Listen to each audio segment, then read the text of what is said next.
একজন মহিলার দুইজন সন্তান ছিল। একটা হচ্ছে তার সতীনের সন্তান আর একটা তার নিজের।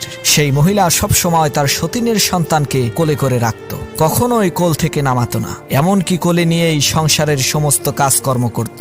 যখন পাড়ায় বেড়াতে যেত, নিজের ছেলেকে হাত ধরে হাঁটিয়ে নিয়ে যেত এবং সতীনের সন্তানকে কোলে করে নিয়ে যেত। সতীনের সন্তানের প্রতি ভালোবাসার এই বিরল দৃষ্টান্ত দেখে এলাকার সমস্ত লোকেরা সেই মহিলার প্রশংসায় একেবারে পঞ্চমুখ হয়ে উঠল।